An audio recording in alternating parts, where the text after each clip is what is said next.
I always knew trouble had arrived the moment Priya from HR lingered a beat too long by my cubicle, tapping her pen against a folder she wasn't quite ready to open.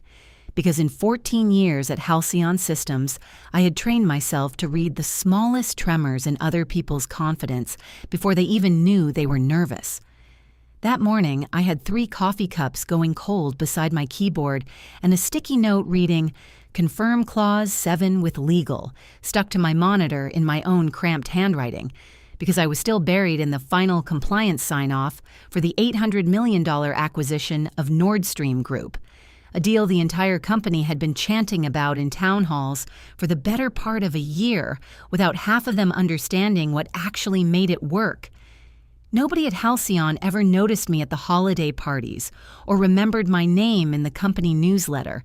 and that suited me fine, because I wasn't the woman who wanted her face on a poster. I was the one who had spent 6 grueling months earning federal clearance, so I could serve as the sole certified transition liaison, bridging Nord Stream's ancient mainframes with our own patchwork of systems that had been held together by 5 different CTOs and an alarming amount of duct tape. My name, Elena Voss, sat printed at the bottom of every regulatory document in the acquisition binder as the neutral third-party signatory, a role so specialized that when they trained me for it, the psychological evaluation alone took longer than most people's entire onboarding.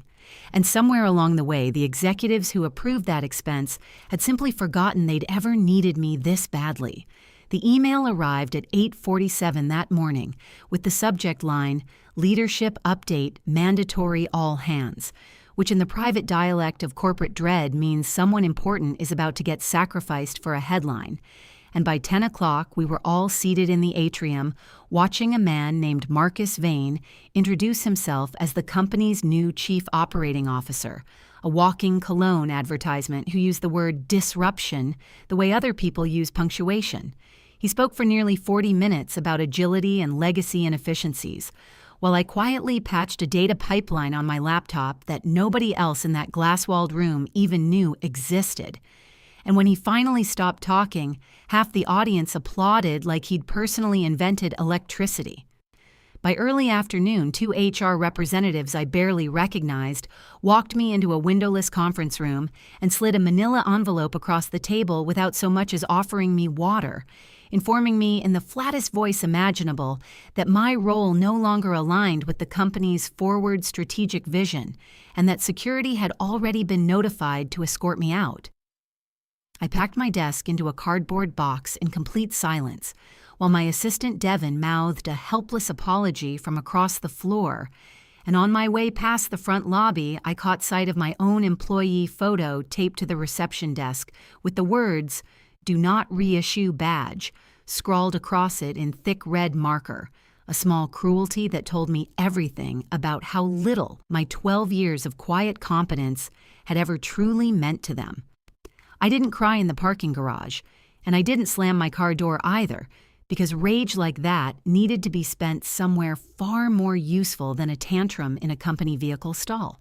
Instead, I opened the secure Vault application on my phone, navigated to the encrypted certificate store tied to my federal liaison credentials, and with 2 calm taps, I revoked the digital key that every automated compliance handshake in the Nord Stream acquisition depended on, because without that single verified signature,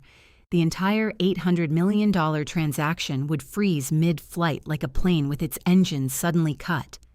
That evening, I drove home, pulled a fireproof lockbox from behind the winter coats in my hallway closet, and found the folder I had prepared 2 years earlier and labeled simply contingency, because after a decade of listening to executives promise loyalty they never intended to deliver,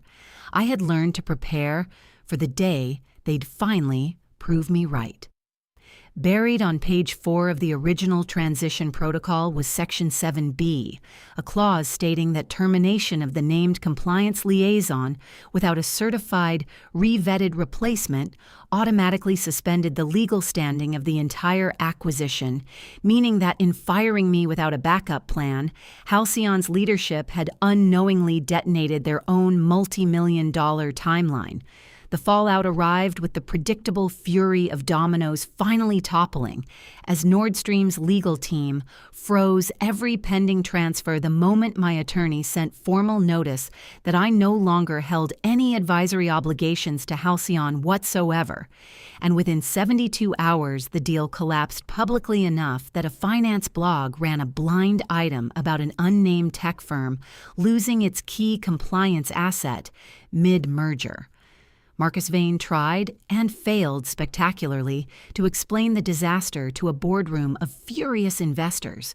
while I sat at my kitchen table in sweatpants registering a new consulting firm called Northgate Compliance Partners, watching in real time as the company that discarded me scrambled to rebuild from a foundation only I had ever fully understood. Months later, Halcyon quietly became Northgate's first and most humbled client, paying triple my old salary to license the very systems architecture they once dismissed as expendable. And I signed that contract at my own desk, in my own home, answering to absolutely no one but myself. If this story resonated with you, please subscribe to our channel and share this video with your friends and family. We create entertaining and inspiring stories for our viewers, and your support helps us continue making great content for you.